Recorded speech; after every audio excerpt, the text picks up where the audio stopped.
kasih kepada Kepala Desa Nampu yang sudah menyempatkan untuk membuat acara sosialisasi tentang PMK yang merebak ada di wilayah kita sekarang.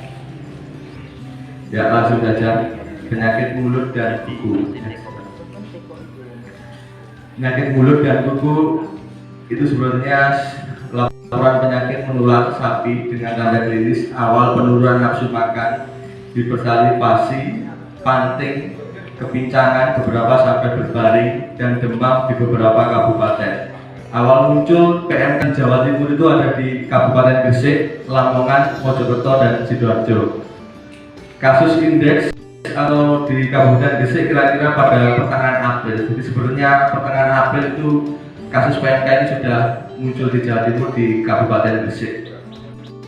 Kasus penyakit menular ini semula diduga BF atau yang dikira orang demam 3 hari yang nanti kemunculan pincang, terus habis itu sudah mau makan seperti itu. Memiliki tanda yang serupa yaitu demam dan kepincangan. Tanda klinisnya kemudian berkembang dengan munculnya vesikel lepung dan atau erosi pada sekitar mulut, lidah, gusi, hidung, teracak, dan puting. Ditemukan beberapa ekor hewan sampai dengan mati dan seekor ternak keguguran pada trimester terakhir. Jadi awalnya kalau PMK nanti itu dia mengeluarkan hipersalivasi itu air liurnya berlebihan, jadi kayak ngil gitu. Nanti kalau dibuka mulutnya seperti ada sariawan atau lesi putih-putih merah-merah gitu. Dan pada ternak yang tidak waktu sakit nggak diulang atau nggak diberi pakan atau diumbar aja, yang penting sudah ada suntik sudah kayak gitu belum bisa, jadi harus ditangani secara seperti orang sakit kayak gitu. Berarti kalau pada sapi yang bunting trimester terakhir bunting tua, kalau terkena PMK bisa menyebabkan keguguran jadi sampai turun. Virus ini virusnya awalnya dari RNA, jadi darah itu ada DNA, ada RNA. Jadi virusnya ini ber-RNA dari darah RNA. Terdapat 7 serotip yang berbeda A, O, C, Asia 1, set 1, set 2, set 3. Virus ini dapat bertahan lama di lingkungan. Jadi virus itu kalau dia sudah terkena sapinya, terus dia ngecas, tahnya itu bisa menyebabkan virus dan bertahan selama hampir 2 bulanan kira-kira. Bertahan di tulang, lenjar susu, produksi susu. Hewan yang bisa diserang untuk PMK itu sapi, babi, domba, kambing, kerbau yang memiliki kuku belah. Jadi kalau udah kukunya satu itu tidak bisa terserang PMK. Kalau kukunya belah 2 itu bisa terserang PMK. Karena yang diserang itu sela-sela kuku. Penularannya melalui inhalasi, konsumsi, lecet kulit, dan selaput lendir. Jadi melalui inhalasi itu melalui aerosol atau pernapasan. Jadi kalau sapi yang kena PMK biasanya itu ngiler, dia batuknya itu kena udara, udaranya kena angin, hembusan angin itu bisa membawa virusnya PMK itu tadi. Kontak langsung atau secara vesikuler, kontak langsung itu melalui hewan yang sakit ada 1 semuanya, kandangnya ada 5, otomatis dia pasti berkontak langsung sama dengan makanannya. Kan kalau PMK itu ngiler, peliharaan lendirnya terkena rumputnya dimakan sampingnya, sampingnya kena, dimakan sampingnya kena, kalau makan sampingnya. Jadi kalau ada sapi yang sakit, kalau bisa dikarantina, dijauhkan atau dipindah dari lokasi kandang yang tidak sakit.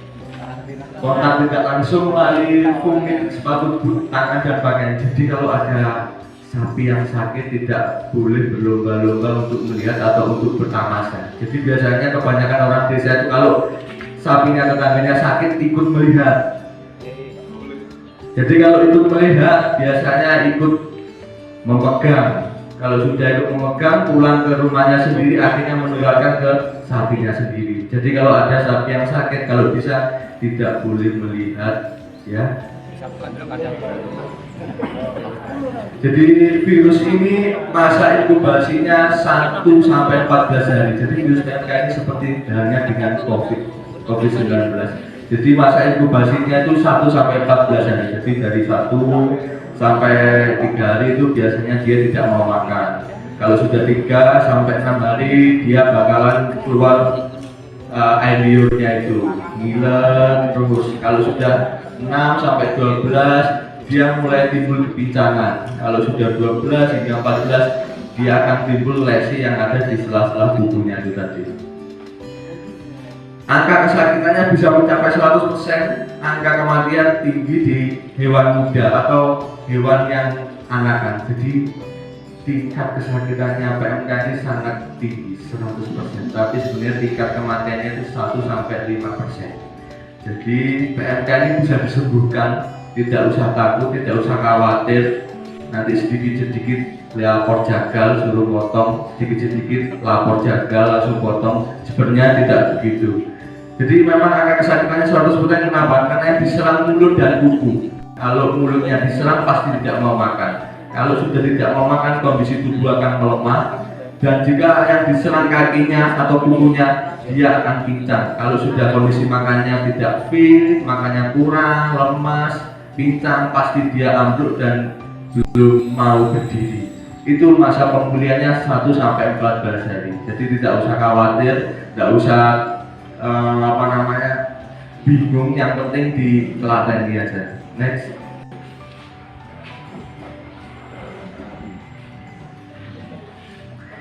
Virus penyebab daya tahan diri itu tadi yang saya bilang, hingga 3 bulan. Kelangsungan hidupnya lebih lama di iklim yang sangat dingin. Jadi kalau virus PMK ini dia kalau di kandang yang lembab, tidak pernah kandangnya dibuka, ditutup, tidak pernah kena sinar. Virus ini bertahan lama di kandangnya karena dia menyukai suhu yang dingin atau kelembapan yang tinggi. Apabila ada bahan organik seperti teletong, makanya dia bertahan hidup itu karena memakan dari bakteri yang ada di kotoran sapi. Makanya kalau ada kena PMK, dia feses keluar atau teletongnya keluar langsung dibersihkan kalau bisa. Jangan sampai mengendap di area kandang itu. Jika terlindungi dari sinar, nah makanya tadi yang terlindungi dari sinar. Jadi virusnya itu kalau kena panas sebenarnya dia tidak bisa bertahan hidup. Jadi sesering mungkin sapinya bisa dikeluarkan atau kandangnya kalau sudah tertutup, gendengnya diganti dengan yang kaca. Jadi ada sinar yang penting. Next class.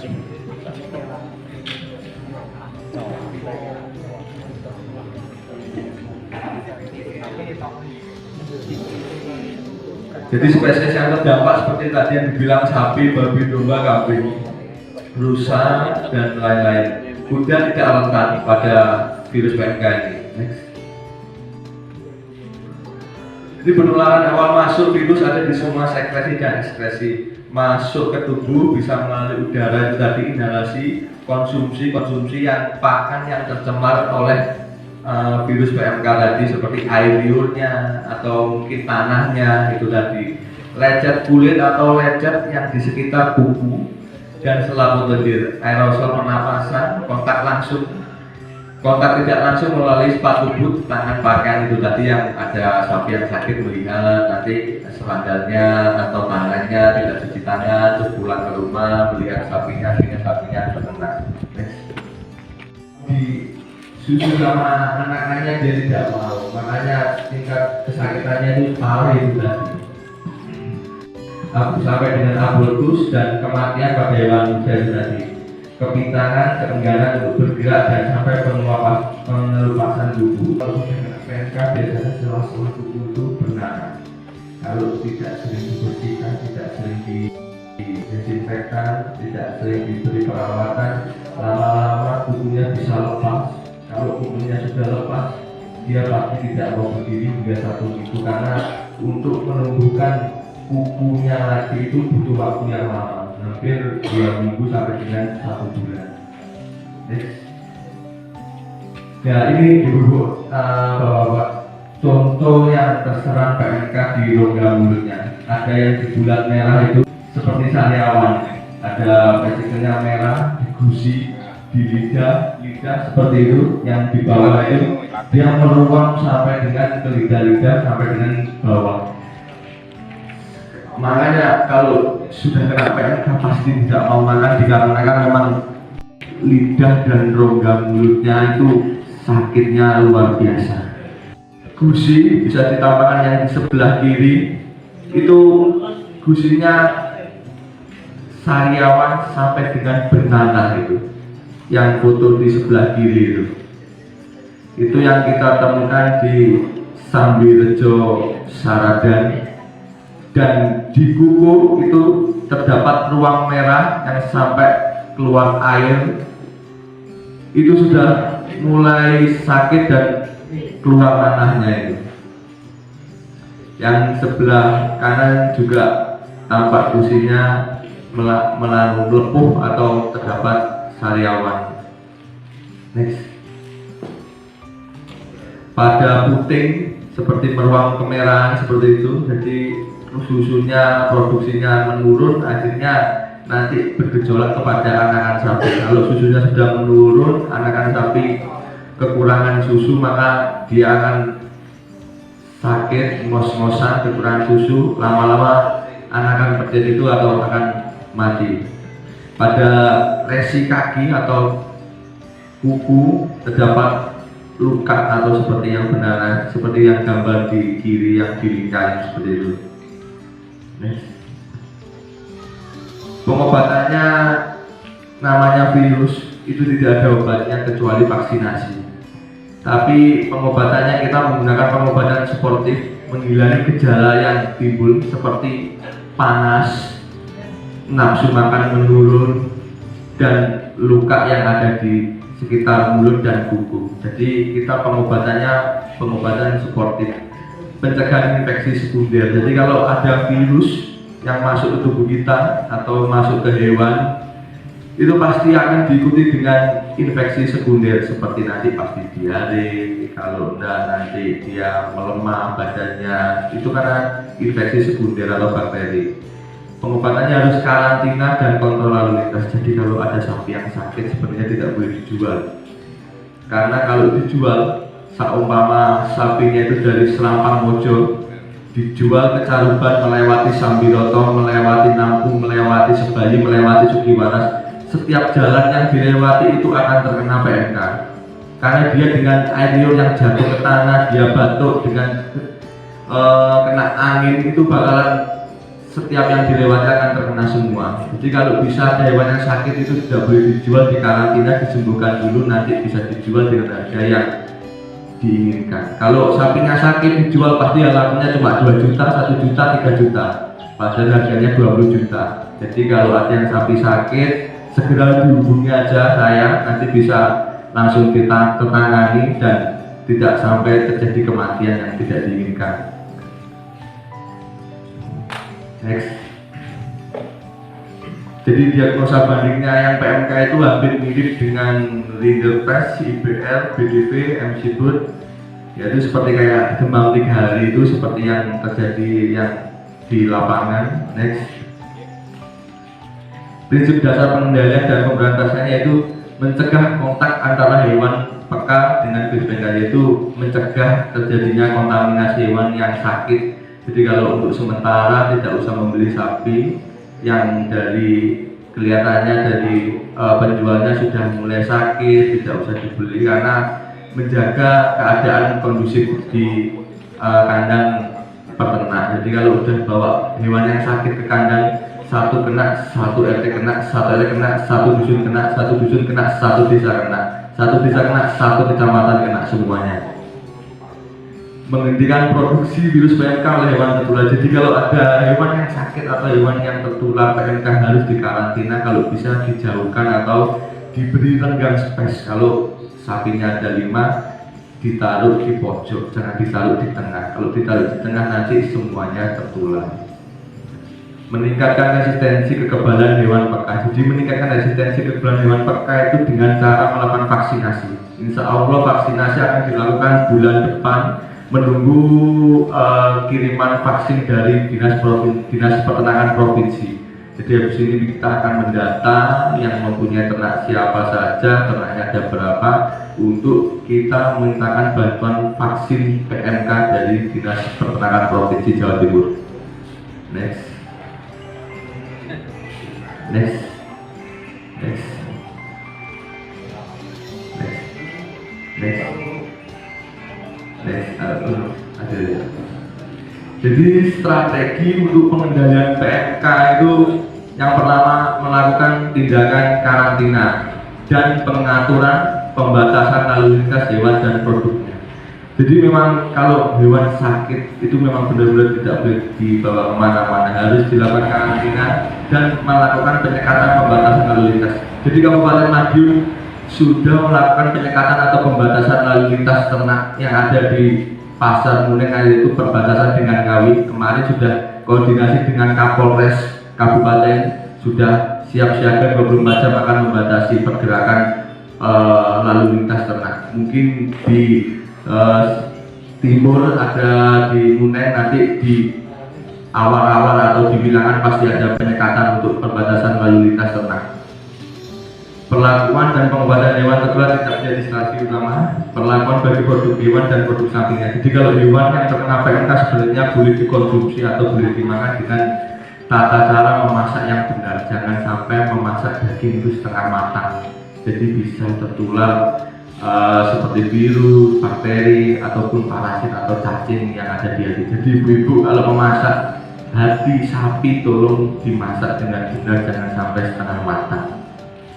Melakukan vaksinasi, penelusuran surveillance, dekontaminasi, kalau bisa kandang itu didesinfektan. Yang paling mudah membuat desinfektan itu dari air sabun atau air rinso gitu. Jadi setiap pagi sore untuk sementara ini karena wabahnya sudah merebak kemana-mana, kalau bisa disemprot dengan air sabun atau air rinso agar virusnya tidak menyebar ke kandang atau sapi yang sehat. Jadi virusnya sebenarnya itu tidak punya baju. Kalau kena air sabun itu lemah atau mati. Beda dengan virus yang lainnya. Pengendalian hewan liar dan media hubungan masyarakat. Media hubungan masyarakat yang terpenting yaitu komunikasi dan untuk tidak melihat hewan yang sakit. Jadi penyakit mulut dan kuku ini PMK pada hewan tidak membahayakan kesehatan manusia yang disebut di depan. Jadi PMK itu menularnya hanya hewan ke hewan, tidak hewan ke manusia. Jadi kalau ada yang sapi sakit tidak usah khawatir nanti kuku kita lepas atau kita ikut kena sariawan, itu tidak ya Pak. Itu hanya menyerang hewan sesama hewan. Daging dan susu tetap aman dikonsumsi selama dimasak dengan benar. Jadi kalau kita membeli daging Bu, kalau di pasar dimasak dengan benar itu sangat penting karena biar tidak menimbulkan atau menjadi bumerang bagi kita. Ada yang ditanyakan? Seperti halnya kita Pak, seperti halnya kita. Kalau kondisi tubuh kita lemah, kalau kondisi fisik kita lemah, itu sistem imun atau sistem kekebalan kita itu tidak kuat untuk membentuk benteng pertahanan yang ada virus yang akan masuk ke tubuh. Jadi kalau bisa sapi itu diberi hijauan, diberi tomboran, diberi vitamin yang memadai. Jadi yang terkena itu sapi yang kondisi tubuhnya melemah, kayak gitu. Nah, kalau saya nggak berani bilang Pak yang dulu atau tidak kopen. Semua orang pasti bilangnya sapinya kopen. Kalau ngarit pagi kena embun atau bisa menyebabkan PMK begitu. Jadi PMK itu yang menyebabkan bukan karena makanan, sebenarnya itu virus atau yang tertular oleh virus PMK itu tadi.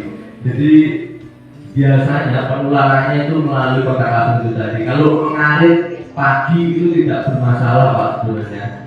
Jadi itu virusnya itu rumput yang sudah terkontaminasi air liur dari sapi yang bergejala PMK itu tadi Pak. Jadi kalau ngarit terlalu pagi, nanti kalau mau dimakan itu biasanya tumbuh. Makanya kalau ngarit terlalu pagi kalau bisa suket atau hijauan jangan langsung dimakan Pak. Dijemur dulu biar embunnya itu berkurang Pak. Jadi kalau kadar airnya terlalu tinggi itu bisa menyebabkan sapi itu kebuk, yang biasanya orang panik itu karena itu Pak. Next, ada saya lagi. Ya, Bapak sudah memanggil dokternya, tapi dokternya belum datang.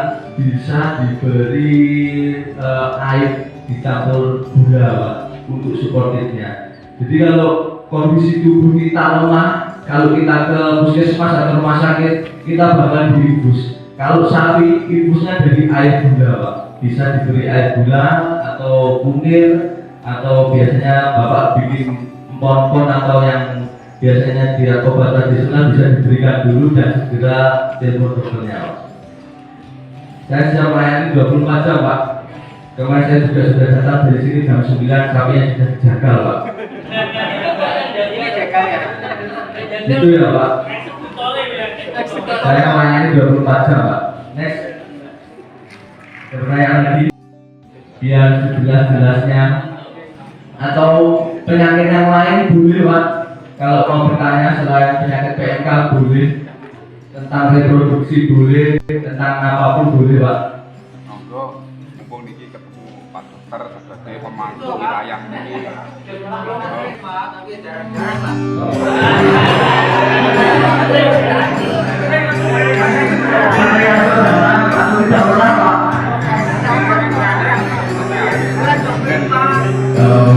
Gitu, Pak. Ya. Jadi kalau kepintaran itu banyak faktor, Pak.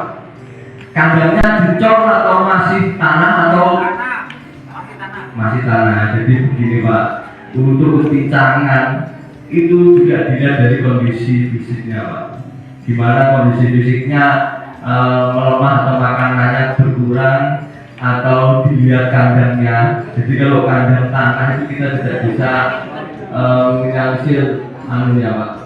Kadang ada batu atau kerikil yang masuk dari berat badan. Saya bilang 3 kilo 4 kilo itu karena 1% dari berat badan itu harus memenuhi kebutuhan serat kasar seperti bekatul atau polar atau pos. Yang ditanyakan lagi. Jadi begini, Bu Bapak. Sapi bunting itu sebenarnya dicombor polar, dicombor katul itu tidak bermasalah bagi kondisi janinnya. Jadi seperti seperti hanya wanita kalau sedang hamil ojo mangan sego akeh-akeh engko ndak keluron kan nggih mboten toh. Jadi kalau ada sapi bunting dicombor itu malah bagus karena dia akan pada indukannya dia akan kuat menahan beban yang di bawahnya itu, dan gizi yang ada di perdennya itu bagus. Jadi kalau sapi bunting dicombor, sapinya itu gemuk, perdennya di dalam kecil, manaknya gampang boten nyusahke. Jadi kalau tidak dicombor itu maka bakal nyesep gizinya dari indukan. Indukannya semakin kurus, perdennya di dalam semakin besar. Kalau sudah semakin besar tidak kuat nyangga yang di bawah, akhirnya indukannya ambruk. Kalau sudah ambruk dijagal cuma harganya 2 juta. Jadi lebih harga manusia. Kalau diberi vitamin, diberi gizi yang bagus itu tidak akan menyebabkan kebuntingannya, Pak. Jadi tidak apa-apa, Pak. Aman untuk sapi bunting jika diberi polar atau bekatul.